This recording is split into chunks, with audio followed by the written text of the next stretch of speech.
পার্বত্য চট্টগ্রামের কোথাও সরকারিভাবে ইন্টারনেট বন্ধ করা হয়নি বলে জানিয়েছেন ডাক, টেলিযোগাযোগ ও তথ্য প্রযুক্তি মন্ত্রণালয় এবং তথ্য ও সম্প্রচার মন্ত্রণালয়ের উপদেষ্টা মোহাম্মদ নাহিদ ইসলাম।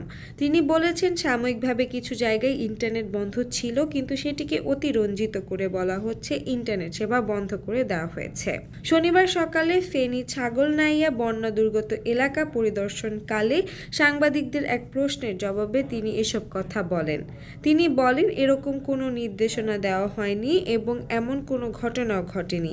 পার্বত্য চট্টগ্রাম বা কোনো এলাকায় দীর্ঘ সময় ইন্টারনেট বন্ধ ছিল এমন প্রমাণও কেউ দেখাতে পারবে না। মোহাম্মদ নাহিদ ইসলাম আরও বলেন, ইন্টারনেট বন্ধের বিষয়টি সত্য নয়। এ বিষয়ে সেখানের জেলা প্রশাসক সহ অন্যান্য কর্মকর্তাদের সঙ্গে আমি কথা বলেছি। এ ধরনের অভিযোগের ক্ষেত্রে যথাযথ কর্তৃপক্ষের সঙ্গে যোগাযোগ করে সম্পূর্ণ সত্যতা জেনে নেওয়ার অনুরোধ রইল। উপদেষ্টা আরও বলেন, পার্বত্য চট্টগ্রামে আমাদের দীর্ঘদিনের একটি সমস্যা রয়েছে। অভ্যন্তরীণ সমস্যা আমাদের অভ্যন্তরীণভাবেই সমাধান করতে হবে। এ ব্যাপারে আজকে কয়েকজন উপদেষ্টা সেখানে যাচ্ছেন। অভ্যন্তরীণভাবে আমরা সমাধান করার চেষ্টা করছি।